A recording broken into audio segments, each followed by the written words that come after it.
ബഹുമാനപ്പെട്ട മൂസാ നബി അലൈഹി ഇസ്ലാമിന്റെ സന്തത സഹചാരിയായിരുന്നു, പരമ ദരിദ്രനായ ഒരാളായിരുന്നു ഖാറൂൻ. അയാൾ മൂസാ നബി അലൈഹി ഇസ്ലാമിന്റെ വിട്ടുപിരിയാത്ത കൂട്ടുകാരനും ശിഷ്യനുമായിരുന്നു. നല്ല സത്യവിശ്വാസിയും, എത്രത്തോളം എന്ന് ചോദിച്ചാൽ തൗറാത്ത് സ്വീകരിക്കാൻ വേണ്ടി പോകുമ്പോൾ കൂടെ ഉണ്ടായിരുന്ന ഏറ്റവും പ്രിയപ്പെട്ട പ്രിയങ്കരനായി തീർന്ന ഒരാളായിരുന്നു. എന്നാൽ വലിയ ദരിദ്രനായ അദ്ദേഹം ചെറിയ മക്കൾക്ക് വിശപ്പടക്കാൻ ഒന്നുമില്ലാതെ പ്രയാസപ്പെടുന്ന ആളായിരുന്നു. സാമ്പത്തികമായി വലിയ പ്രയാസം. മക്കൾ ഇങ്ങനെ കരയുമ്പോൾ അദ്ദേഹത്തിന് സഹിക്കാൻ കഴിയുന്നില്ല. ഒരു ദിവസം ഖാറൂൻ മൂസാ നബിയോട് ചോദിച്ചു, മൂസാ നബി, എന്റെ മക്കളുടെ പട്ടിണി എനിക്ക് സഹിക്കാൻ കഴിയുന്നില്ല, എന്റെ ഹൃദയം പതറിപ്പോവുകയാണ്, അതുകൊണ്ട് എനിക്ക് കുറച്ച് സമ്പത്ത് കിട്ടാൻ വേണ്ടി നിങ്ങൾ ദുആ ചെയ്യണം, അള്ളാഹുവിനോട് പ്രാർത്ഥിക്കണം, എനിക്കൊരിക്കലും മനസാന്നിധ്യം കിട്ടുന്നില്ല. അപ്പൊ മൂസാ നബി അലൈഹി സ്വലാം അള്ളാഹുവിനോട് പ്രാർത്ഥിച്ചു. അങ്ങനെ അദ്ദേഹത്തിന്റെ ദുരിതം തീർത്തു കൊടുക്കാൻ വേണ്ടി ദുആ ചെയ്യുകയാണ്. അപ്പൊ മൂസാ നബി അദ്ദേഹത്തോട് പറഞ്ഞു, എന്റെ പ്രിയപ്പെട്ട ശിഷ്യ, ഈ ലോകം നശ്വരമാണ്, ഇവിടുത്തെ ദുഃഖങ്ങളൊക്കെ നൈമിഷികമാണ്, അത് നിങ്ങൾക്ക് അറിയൂലേ, ഇതിലൊന്നും നിങ്ങൾ ഒരു സംഭവമായി കാണേണ്ടതില്ല. അപ്പോൾ അദ്ദേഹം മൂസാ നബിയോട് പുഞ്ചിരിച്ചുകൊണ്ട് പറഞ്ഞു, സുഖങ്ങളെ കൊണ്ടും ദുഃഖങ്ങളെ കൊണ്ടും അള്ളാഹു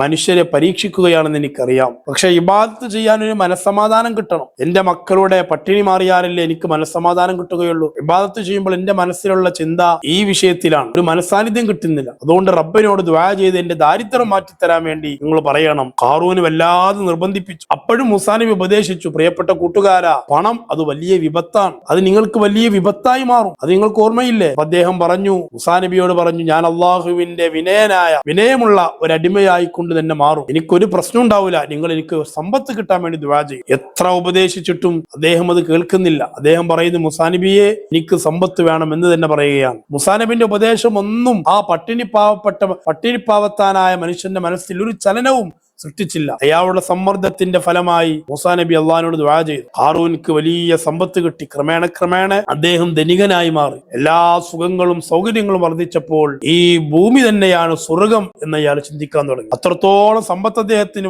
ഉണ്ടായി. ഇപ്പോൾ അദ്ദേഹം പള്ളിയിലേക്ക് വരുന്നില്ല. പണ്ട് മൂസാ നബിയോടുകൂടെ എല്ലാ നന്മകളിലും ഉണ്ടായിരുന്ന ആളാണ്. നന്മകളില്ല, പള്ളിയിലേക്ക് നിസ്കരിക്കാൻ അദ്ദേഹം വരുന്നില്ല, അതുപോലെ തന്നെ മറ്റു ഒരു ഖൈറായ കാര്യങ്ങൾക്കും അദ്ദേഹം വരുന്നില്ല. അദ്ദേഹത്തിന്റെ ചിന്ത മുഴുവനും ദുന്യാവിനോടായി, സമ്പത്തിനോടായി. മൂസാ നബി അലൈഹി സ്വലാമിനെ കാണുന്നത് പോലും അദ്ദേഹത്തിന് വെറുപ്പായി മാറി. കോടീശ്വരനായി മാറിയ ഖാറൂൻ, ഖാറൂന്റെ മാറ്റങ്ങളൊക്കെ മൂസാ നബി ശ്രദ്ധാപൂർവ്വം വീക്ഷിക്കുകയാണ്. 40 പേർക്ക് ചുമക്കാനുള്ള ഭാരമുണ്ടായിരുന്നു അദ്ദേഹത്തിന്റെ ഖജനാവിന്റെ താക്കോൽ എന്ന് ചരിത്രം പറയുന്നുണ്ട്. 40, നമ്മൾ ശ്രദ്ധിക്കേണ്ട ഒരു കാര്യമാണ്. 40 പേർക്ക് ചുമക്കാൻ മാത്രം ഭാരം അദ്ദേഹത്തിന്റെ താക്കോൽ കൂട്ടങ്ങൾക്കുണ്ട് എന്ന് പറയുമ്പോൾ അത്രമാത്രം സമ്പത്ത് ലഭിച്ചിട്ടുണ്ട്. മൂസാ നബി അലൈഹി സ്വലാമിന് മാത്രമല്ല, അവിടെ ഉണ്ടായിരുന്ന മുഴുവൻ ആളുകളെയും ഇത് അത്ഭുതപ്പെടുത്തി. ഒരു ദിവസം മൂസാ നബി അദ്ദേഹത്തെ വിളിക്കാൻ ജനങ്ങൾ ആളെ പറഞ്ഞയച്ചു. അഹങ്കാരിയായി മാറിയ അയാൾ പറഞ്ഞു, എനിക്കിപ്പോൾ മനസ്സില്ലെന്ന് പറയണം, എനിക്ക് മൂസനെ കാണാൻ മനസ്സില്ല, വേണമെങ്കിൽ ഇങ്ങോട്ട് വരാൻ പറയൂ. മൂസാ നബി അലൈഹി സ്വലാം ഒരിക്കലും ദേഷ്യപ്പെട്ടില്ല.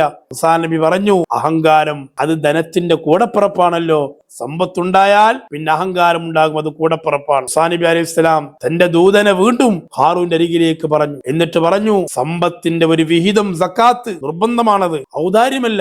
ആ നിർബന്ധമായ സക്കാത്ത് ഖജനാവിൽ അടക്കാൻ വേണ്ടി അദ്ദേഹത്തോട് പറയണമെന്ന് പറഞ്ഞു. മൂസാ നബി അലൈഹി സ്വലാം ആളെ പറഞ്ഞയച്ചു. ഇത് കേട്ടപ്പോൾ ഹാറൂന് വലിയ ദേഷ്യം വന്നുപോയി, കോപം വന്നുപോയി. ഹാറൂൻ അതാ മൂസാ നബി അലൈഹി സ്വലാം പറഞ്ഞയച്ച ആളോട് പ്രതികരിക്കുകയാണ്. ഹാറൂൻ പറഞ്ഞു, നിങ്ങൾ ഇവിടുന്ന് പോകണം, ഹാറൂന്റെ സ്വത്ത് അത് ഞാൻ അധ്വാനിച്ചുണ്ടാക്കിയതാണ്. മൂസക്ക് എന്റെ സമ്പത്ത് കണ്ടപ്പോൾ വലിയ അഹങ്കാരം വന്നുപോയി, അസൂയ വന്നുപോയി, ഞാൻ ഒരിക്കലും സക്കാത്ത് നൽകുകയില്ലെന്ന് പറഞ്ഞ് അദ്ദേഹം തിരിച്ചയക്കുകയാണ് ചെയ്തത്. ഒരിക്കൽ മൂസാ നബി അലൈഹി സ്വലാം പ്രസംഗിക്കാൻ വേണ്ടി എഴുന്നേറ്റ് നിൽക്കുകയാണ്, ജനങ്ങൾക്ക് ഉപദേശം കൊടുക്കുകയാണ്. പ്രസംഗം പകുതി എത്തിയപ്പോൾ വ്യഭിചാരത്തെ കുറിച്ച് മൂസാ നബി പ്രസംഗിച്ചു. വ്യഭിചാരം പാപമാണെന്നും അതിൽ ഏർപ്പെട്ടവരെ കല്ലെറിഞ്ഞു കൊല്ലണമെന്നും മൂസാ നബി പറഞ്ഞു. ഇത് പറഞ്ഞു തീരുമ്പോഴേക്കൊരു വേശ്യ മൂസാ നബിയുടെ അടുത്തേക്ക് നീങ്ങി ജനമധ്യത്തിൽ വെച്ചുകൊണ്ട് അവൾ വിളിച്ചു പറഞ്ഞു, ഓ നബിയെ, വ്യഭിചരിച്ചത് നിങ്ങളായാലോ? അപ്പൊ പറഞ്ഞു, സംശയമില്ല, എനിക്കും ബാധകമാണ് ആ നിയമം, എന്നാൽ നിങ്ങൾ മൂലം ഞാനിതാ ഗർഭിണിയായിരിക്കുന്നു, നിങ്ങൾ ഓർക്കുന്നില്ലേ? മൂസാ നബി ചോദിച്ചു, പെണ്ണെ, എനിക്ക് ഭ്രാന്തുണ്ടോ?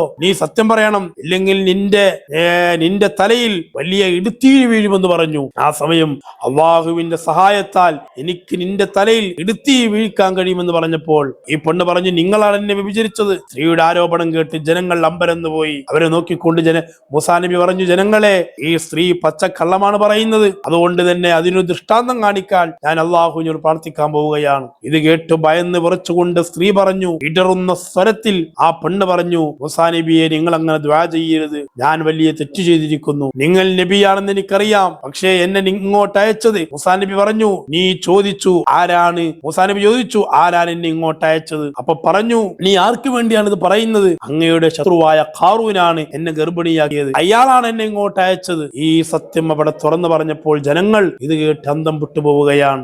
ബഹുമാനപ്പെട്ട മൂസാ നബി അലൈഹി സ്വലാം അവൾക്ക് മാപ്പ് കൊടുത്ത് വിട്ടയച്ചു. പക്ഷേ ചതിയനും ക്രൂരനുമായ ഖാറൂനോട് അദ്ദേഹം ക്ഷമിച്ചില്ല. ബഹുമാനപ്പെട്ട മൂസാ നബി ദുആ ചെയ്തു, അല്ലാഹുവേ, നിന്റെ ശത്രുവായി മാറിക്കഴിഞ്ഞിരിക്കുകയാണ്, നിന്റെ ദീനിന്റെ ശത്രുവായി ഈ ദുഷ്ടനായ ഖാറൂൻ മാറിക്കഴിഞ്ഞിരിക്കുകയാണ്, നീ അവനിക്ക് വലിയ ശിക്ഷ കൊടുക്കണം. ആ പ്രാർത്ഥനക്കുടം ഫലം കണ്ടു. ഭൂമി പിളർന്ന് ഖാറൂൻ ഭൂമിയിലേക്ക് ഇങ്ങനെ ആണ്ട് പോയി ഉള്ളിലേക്ക് പോവുകയാണ്. അദ്ദേഹം ഭയത്താൽ വിളിച്ചു പറഞ്ഞു, മൂസാ, എന്റെ പൊന്നു മൂസാ നബിയെ, അങ്ങ് എന്നെ രക്ഷിക്കണം, നിങ്ങളല്ലാതെ എന്നെ രക്ഷിക്കാൻ ആളില്ല, എന്നെ നിങ്ങൾ കൈവിട്ടു പോകരുത്, ഭൂമിയോടൊന്ന് കൽപ്പിക്കൂ എന്നെ പുറത്തേക്ക് തള്ളാൻ എന്ന് ഖാറൂൻ ഇങ്ങനെ അട്ടഹസിച്ച് പറയുകയാണ്. അപ്പോഴേക്കും ഭൂമി മുഴുവനായി